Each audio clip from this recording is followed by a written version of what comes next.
नमस्कार, देवभूमि में स्वागत है आपका। मैं हूं आपके साथ कोमल गंगवार। खबरों की शुरुआत करेंगे तो देहरादून से खबर है, जहां सीएम त्रिवेंद्र ने कुंभ मेले की समीक्षा की है। बता दें, सीएम त्रिवेंद्र सिंह रावत ने अधिकारियों को निर्देश दिए हैं, कुंभ की तैयारी समय से पूर्ण किए जाए, ये तमाम निर्देश दिए गए। साथ ही उन्होंने कहा कि सफाई व्यवस्था पर विशेष ध्यान दिया जाए, तो श्रद्धालुओं की सुविधा के दृष्टिगत सभी व्यवस्थाएं समय पर पूरी किए जाएं। कार्यों की गुणवत्ता में किसी भी प्रकार की लापरवाही बर्दाश्त नहीं की जाएगी। तो कोविड-19 के नियमों का पालन कराया जाए। सीएम त्रिवेंद्र सिंह रावत का कहना, मेला क्षेत्र में मास्क और सैनिटाइजर की उचित व्यवस्था की जाए। आगामी कुंभ पर्वों में श्रद्धालुओं की संख्या में तेजी होगी, तो संख्या तेजी से बढ़ेगी। ये तमाम वो निर्देश है जो सीएम त्रिवेंद्र सिंह रावत की तरफ से दिए गए। तो कुंभ की तैयारी समय से पूर्ण करने के जो निर्देश दिए गए, सफाई व्यवस्था पर ध्यान देने के निर्देश दिए गए, साथ ही जो तैयारियां हैं कुंभ के मेले की, उनकी समीक्षा की है। कुंभ मेले की समीक्षा करते हुए ये तमाम निर्देश जारी किए सीएम त्रिवेंद्र सिंह रावत ने।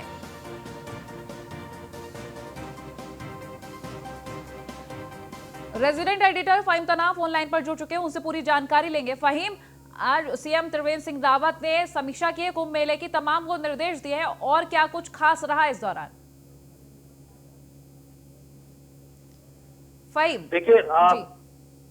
जी, कुंभ की तैयारियां अंतिम चरण में है। उनको फाइनल तरीके से किया जा रहा है, फाइनल टच दिया जा रहा है। लेकिन जो अभी स्थायी चौथे के निर्माण कार्य हैं, क्योंकि वो बड़े निर्माण कार्य हैं, तो उनको लेकर के मुख्यमंत्री तरीके से बहुत सख्त लहजे में निर्देशित किया है अफसरों को कि जो भी निर्माण कार्य चल रहे हैं और जो तैयारियों वाले कार्य हैं वो समय से पूरे हो जाए। जनवरी में ही उनको सबको इसी महीने पूरा कर लिया जाए। इसी तरीके की बना रहे, ये मुख्यमंत्री ने निर्देशित किया है सभी अफसरों को।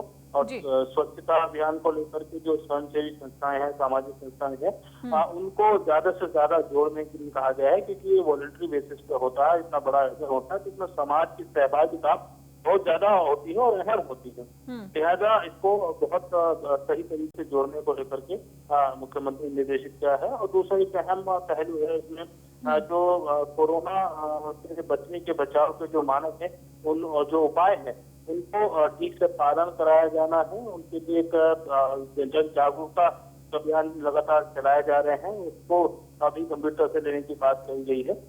मुख्य तौर पर यही जो अभी कार्यों को लेकर के बात है कि अभी फाइनल नहीं हो पा रहे हैं कार्य, उनको लेकर के मुख्यमंत्री ने सख्त लहजे में निर्देशित किया है कि जनवरी के बाद कार्य नहीं करने चाहिए, सारे ही कार्य पूरे कर ले जाए। हालांकि काफी कुछ बदलाव देखने को मिले हैं भव्यता को लेकर के और कुंभ की तैयारी, लेकिन मुख्यमंत्री कि नहीं रहनी चाहिए। ठीक है फहीम जी, फहीम बने रहिए, आगे भी खबरों पर अपडेट्स लेंगे आपसे। सीएम त्रिवेंद्र सिंह रावत ने कुंभ मेले को लेकर तमाम निर्देश दिए हैं, जहां उन्होंने मेले की समीक्षा तो की, साथ ही निर्देश भी जारी किए। तो देहरादून से ही अगली खबर, जहां जल संस्थान के 53 इंजीनियर्स का प्रमोशन हुआ है। तो ये खबर देहरादून से हम आपको बता रहे हैं, जहां अपर सचिव जीबी औली ने इंजीनियर्स के प्रमोशन के आदेश दिए हैं। तो 3 सुपरिटेंडेंट इंजीनियर को प्रभारी महाप्रबंधक बनाया गया। SESS अंसारी को प्रभारी GM पिथौरागढ़ बनाए गए हैं। SEDK सिंह को प्रभारी GM नैनीताल बनाया गया है। SERK रोहिला को प्रभारी महाप्रबंधक बनाया गया है। TRM देहरादून बने हैं। 11 अधिशासी अभियंताओं को प्रभारी अधीक्षण अभियंता बनाया गया। तो 12 सहायक अभियंताओं को प्रभारी अधिशासी अभियंता बनाया गया। 27 अपर सहायक अभियंताओं को प्रभारी सहायक अभियंता बनाया गया है। पहली बार जल संस्थान में इतने बड़े पैमाने पर ये प्रमोशंस वो भी एक साथ किए गए हैं। फहीम हमारे साथ इस वक्त बने हुए हैं, उनसे पूरी जानकारी लेंगे और आगे किस तरीके से काम किया जाएगा इस बड़े पैमाने पर। फहीम, जो प्रमोशन किए गए हैं, आगे अब इनके साथ कैसे काम किया जाएगा? देखिए, जल संस्थान में लंबे समय से प्रमोशन अच्छे हुए थे और इसमें कुछ पदों पर जो प्रमोशन हुए थे, उसके बाद उन जो रिक्त हुए पद उन पर प्रमोशन नहीं हुए थे, लंबी चल रही थी। तो बड़े पैमाने पर नए साल में ये प्रमोशन किए गए हैं और इसमें जो 3 GM बनाए गए हैं, DK सिंह को GM बनाया है, AS अंसारी को GM बनाया गया है और RK रोहेला को GM बनाया गया है। तो इनको कुमाऊं और मुख्यालय इसकी जिम्मेदारी दी गई है। तो अब आगे क्योंकि इससे काफी फर्क पड़ेगा, जिस तरीके से जब पदों पर फुल फ्लैश जिम्मेदारी दी जाती है तो जाहिर सी बात है कि काम आगे बढ़ता है। और इस प्रमोशन के साथ साथ सीजेएम एस.के. शर्मा और शासन ने भी उम्मीद जताई है कि सभी अफसर जो अपने पदों पर ये तत्काल प्रभाव से ज्वाइनिंग करते हुए और जो योजनाएं है राज्य सरकार की पेयजल को लेकर के बहुत ही संवेदनशील और सार्वजनिक जुड़ा हुआ पेयजल विभाग है, सीधा जनता से जुड़ा हुआ है, जवाबदेही भी काफी है। तो लिहाजा इसमें कोई भी दिक्कत नहीं आने पाएगी। और आने वाले दिनों में चूंकि जल शक्ति मिशन का इम्प्लीमेंटेशन चल रहा है, राज्य सरकार ने 1 रुपए में ग्रामीण क्षेत्रों में कनेक्शन देने की शुरुआत की, वो दिया जा रहा है। तो बहुत ज्यादा महत्वपूर्ण विभाग है, लिहाजा उम्मीद जताई गई है प्रमोशन का काम होगा और विकास का काम आगे बढ़ेगा। पेयजल उपलब्धता और पेयजल की जो योजनाएं हैं वो तेजी के साथ आगे बढ़ेंगी। ठीक है फ़हीम, आपने पूरी जानकारी तो दी ही है, लेकिन जिस तरीके से ये बड़ा प्रमोशन हुआ है हम आपको ये खबर बता रहे हैं। तो फ़हीम हमारे साथ आगे भी बने रहेंगे, खबरों पर अपडेट्स लेंगे। और ये खबर हम आपको बता रहे हैं देहरादून से, जहां बड़े पैमाने पर ये प्रमोशंस किए गए।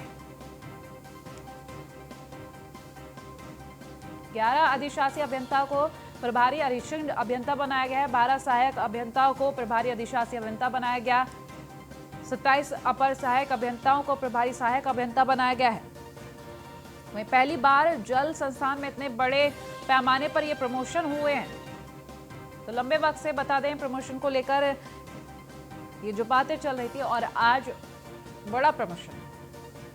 देहरादून से ही खबर, जहां मिशन 2022 को लेकर चुनावी मोड में है बीजेपी। बता दें प्रदेश भाजपा की कोर कमेटी की बैठक में यह फैसला हुआ है। विधानसभा चुनाव में 60 से ज्यादा सीटें जीतने का लक्ष्य निर्धारित किया गया है। तो कोर कमेटी की बैठक में सीएम, बीजेपी प्रदेश अध्यक्ष भी शामिल हुए।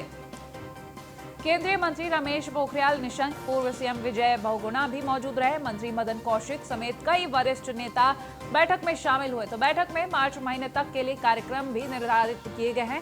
सभी मंत्री और दायित्वधारी अनिवार्य रूप से जिलों का दौरा करें, ये निर्देश दिए गए। सीएम की मॉनिटरिंग करेंगे और महीने में राष्ट्रीय अध्यक्ष को रिपोर्ट भी भेजी जाएगी। तो सल्ट विधानसभा सीट के उपचुनाव के मद्देनजर प्रभारी भी नियुक्त किया गया है।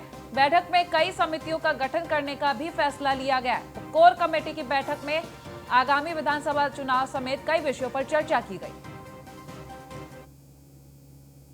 में हमने आगे के कार्यक्रम तय किए हैं।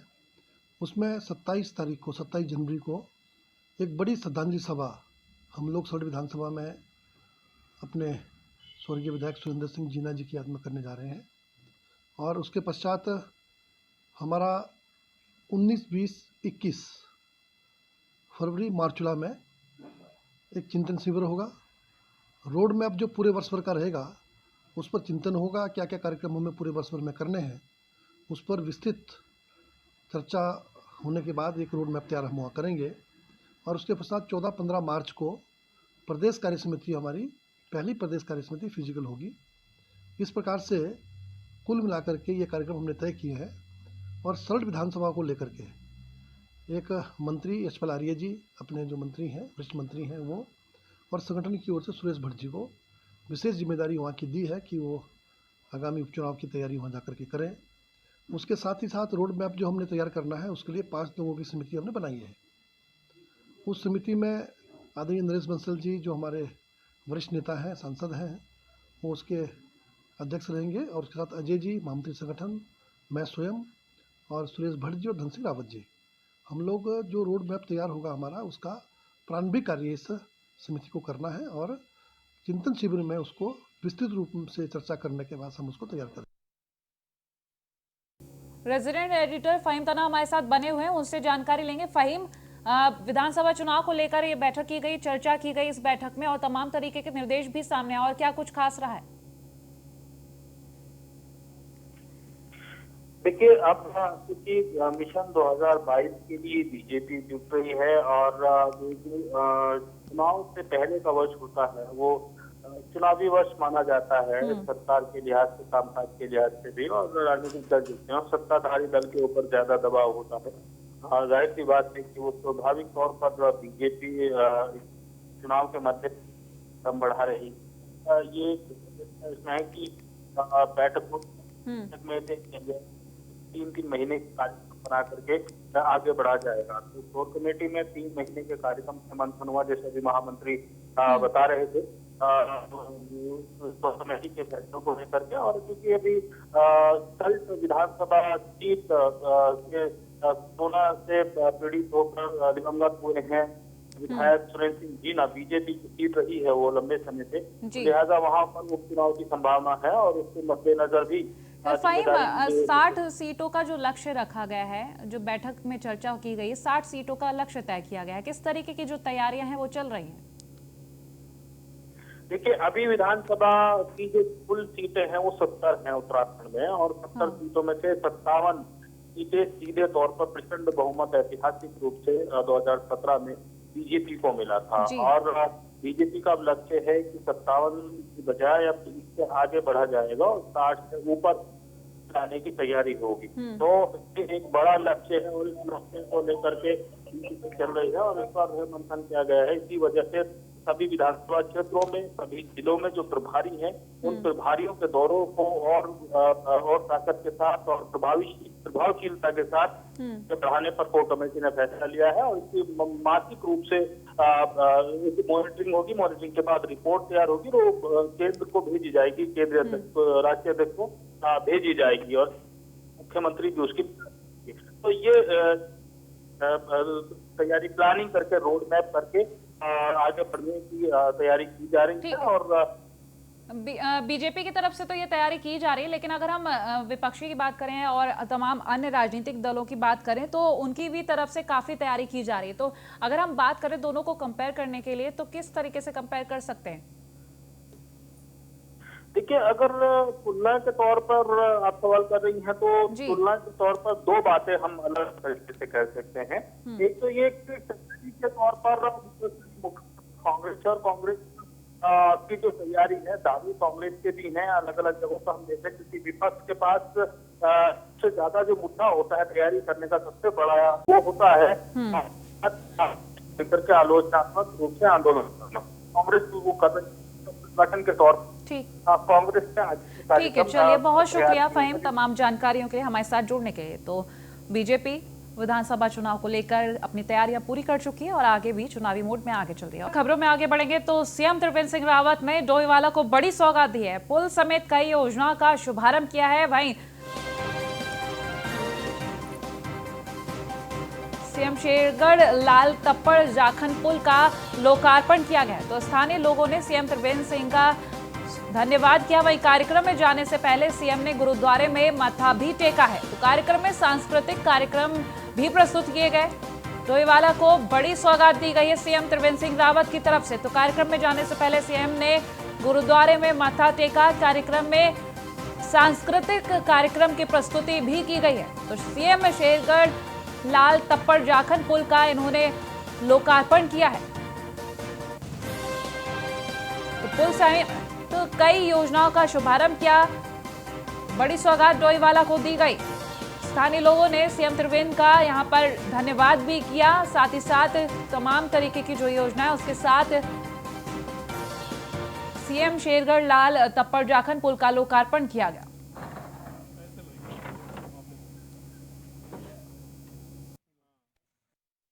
पहले तो मैं जानकारी देना चाहता हूं आपको कि जो ये चांडी पुल का निर्माण हुआ है, इसमें कई वर्षों से, लगभग 10 वर्षों से यहाँ की क्षेत्र के लोगों की मांग थी और यहाँ के लोगों को 5 किलोमीटर घूम के जाना पड़ता था। और जिस समय बरसात आती थी उस समय तो बहुत परेशान होती थी क्षेत्र की जनता। और आज हमारा पुल यहाँ पर 2 करोड़ 72 लाख की लागत से यहाँ तैयार हुआ है। निश्चित रूप से क्षेत्र की जनता को इसका लाभ मिलेगा और 17 तारीख को माननीय मुख्यमंत्री जी इसका लोकार्पण करेंगे। साथ साथ अन्य 20 योजनाओं की शिलान्यास और लोकार्पण करेंगे। बता रहे हैं सीएम त्रिवेंद्र सिंह रावत ने बड़ी सौगात दी है डोईवाला को। सीएम शेरगढ़ लाल तप्पड़वाला का ये पुल जिसका लोकार्पण किया गया। कार्यक्रम में सांस्कृतिक कार्यक्रम भी प्रस्तुत किए गए। वहीं आपको बता दें पुल समेत कई योजनाओं का शुभारंभ किया गया है। तो सीएम शेरगढ़ लाल तप्पड़ जाखन पुल का लोकार्पण किया गया। तस्वीरें भी हम आपको दिखा रहे हैं। बड़ी सौगात डोईवाला को दी गई सीएम की तरफ से। तो इसके बाद स्थानीय लोगों ने धन्यवाद भी किया है सीएम त्रिवेंद्र सिंह रावत का। बता दें सीएम ने कार्यक्रम में जाने से पहले गुरुद्वारे में माथा भी टेका है और कार्यक्रम में तमाम सांस्कृतिक कार्यक्रम भी प्रस्तुत किए गए। डोईवाला से संवाददाता महेंद्र चौहान हमारे साथ जुड़ चुके फोन लाइन पर, उनसे पूरी जानकारी लेंगे। महेंद्र, ये जो पुल बनाया जा रहा है इससे जनता को कितना लाभ पहुंचेगा और कौन कौन सी ऐसी योजनाएं जो जनता के हित में ली गई? देखिए, ये पुल लगभग 10-12 वर्षों से जनता की मांग थी। इस पुल के ना होने से लोगों को 10 से 12 किलोमीटर घूमकर मुख्य मार्ग तक पहुंचना पड़ता था। मुख्यमंत्री ने जब चुनाव लड़ने के लिए यहाँ पे मीटिंग की थी तो उस समय उन्होंने घोषणा की थी कि मैं जीतने के बाद इस पुल का निर्माण करवाऊंगा। तो उन्होंने घोषणा पूरी करते हुए इस पुल की सौगात जनता को यहाँ दी है। इसके अलावा और भी कई विभागों की आज लगभग 35 योजनाओं का आज शिलान्यास और लोकार्पण किया गया है। इसके अलावा लगभग 100 किलोमीटर की लगभग सड़कों का नवीनीकरण की भी यहाँ पर आज घोषणा की जाएगी और साथ ही मुख्यमंत्री जी और भी कई घोषणा यहाँ पर करने वाले हैं जी। आगे अगर बात करें हम, जो लोकार्पण किया गया है इसके बाद जो जनता ने धन्यवाद किया, उसके अलावा क्या क्या प्रतिक्रिया जनता की तरफ से सामने आ रही? देखिए, जनता बेहद खुश है क्योंकि जनता की जब मूलभूत जो समस्याएं होती है उसका निदान हो जाता है तो जनता में काफी खुशी होती है। और आज जनता ने उस खुशी का इजहार भी माननीय मुख्यमंत्री के सामने किया है। यहाँ पर लगभग 1500 से 2000 के बीच में लगभग यहाँ पर गांव के वासी यहाँ एकत्र हुए हैं। माननीय मुख्यमंत्री का भव्य उन्होंने स्वागत कर अभी कार्यक्रम यहाँ पर जारी है जी। ठीक है, बहुत शुक्रिया तमाम जानकारी के लिए। वहीं उत्तराखंड के काशीपुर में मामूली से लेन देन को लेकर विवाद हो गया। बता दें, इस विवाद को लेकर पार्षद और उसके भाई के खिलाफ कुछ महिलाओं और युवतियों ने पुतला दहन किया। पार्षद ने आरोप लगाया है कि महिलाओं ने हाथों में तख्तियां लेकर उसकी गारमेंट्स की दुकान के सामने अभद्र टिप्पणी की और अभद्र भाषा का प्रयोग किया। इतना ही नहीं, महिलाओं और युवतियों ने उसे जान से मारने की भी धमकी दी, जिसके बाद सुभाष नगर के रहने वाले पार्षद मनोज जग्गा के समर्थन में नगर निगम के कई पार्षद और समर्थकों ने कोतवाली का घेराव किया। पुलिस ने पार्षद मनोज जग्गा की रिपोर्ट लिखकर मामले की जांच शुरू कर दी है।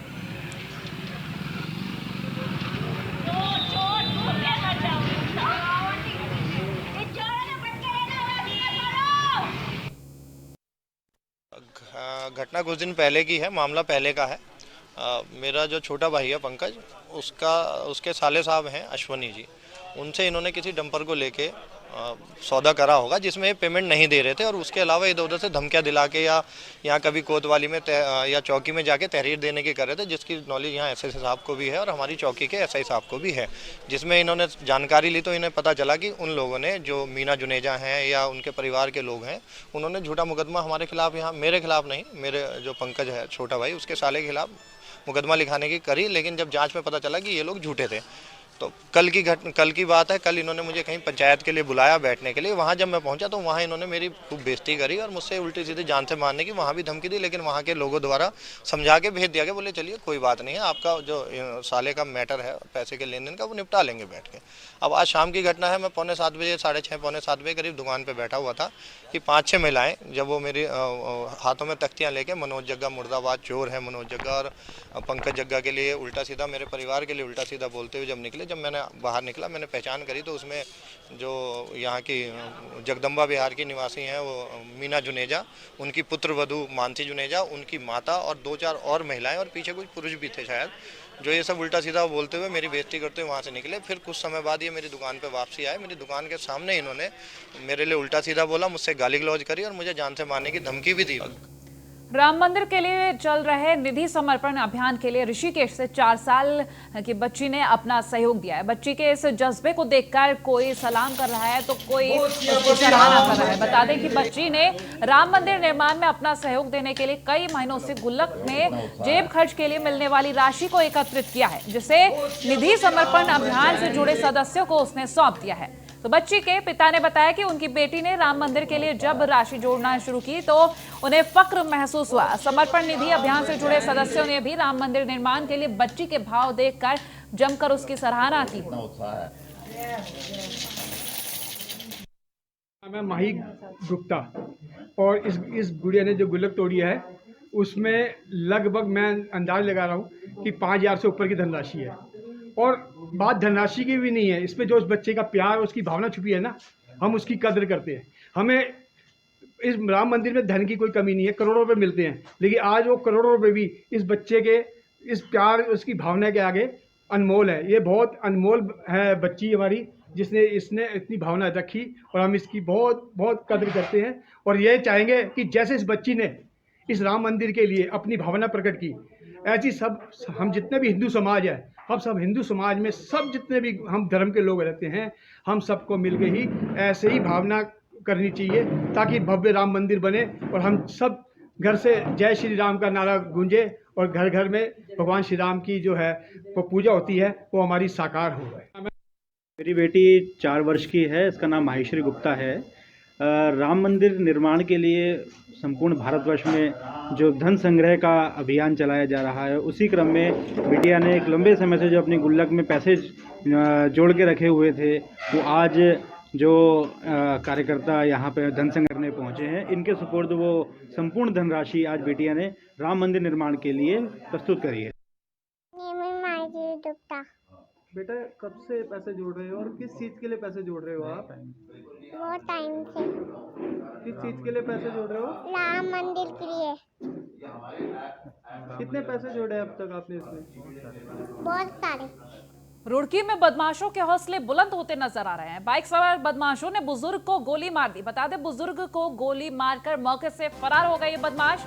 वारदात से मौके से अफरा तफरी मची है, तो सूचना पर मौके पर पहुंची पुलिस। बुजुर्ग को आनंद फानन में सिविल अस्पताल भेज दिया गया। तो गंग नहर कोतवाली क्षेत्र के रामपुर की ये घटना बताई जा रही है, जहां दबंगों का यहां पर बोलबाला देखा जा रहा है।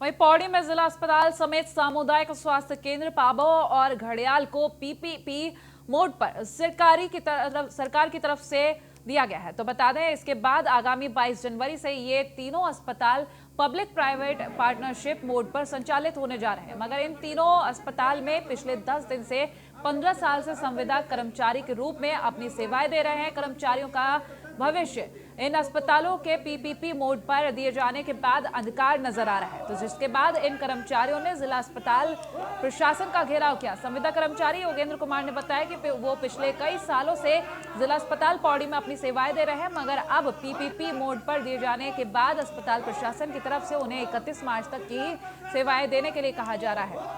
31 मार्च के बाद इनके साथ सभी संविदा कर्मचारी की सेवाएं समाप्त कर दी जाएंगी। लगभग 10 साल हो गए थे नौकरी के, लेकिन जब ये पीपी बोर्ड में गया था तो हमारे सीनियर साहब ने कहा कि हम आपको रखेंगे यहाँ पर। लेकिन जब हमें पता चला कि हमें कल ही चला पता कि सीनियर द्वारा 31 जनवरी को जो है हमें एक पत्र मतलब लिखा था कि आपकी सेवाएं समाप्त की जाएगी। जिस उस पत्र को लेकर जब हम सीनियर साहब के पास गए, सीनियर साहब ने हमारी बात डीएम साहब के पास की। तभी जब डीएम साहब ने कहा कि अब हम आपको जो है अगले 31 मार्च तक आपकी सेवा यहाँ देंगे। लेकिन हमारा अर्थ है कि जब 31 मार्च पूरा हो जाएगा तो उसके हम कहाँ जाएंगे। उनको रखेंगे हम लोग, उनकी व्यवस्था हम लोगों ने कर दी है। अब पीपीपी मोड में जा भी रहा था, उसके बाद जो भी पीपीपी मोड में जो कंपनी आएगी, जो भी मेडिकल कॉलेज के माध्यम से जो इनको हम लोग रखने का प्रयास करेंगे, अन्यथा जनपद के अन्य हॉस्पिटल्स में भी हम लोग कोशिश करेंगे। और फिलहाल देवभूमि में इतना ही। देखते रहे न्यूज़ 1 इंडिया। नमस्कार।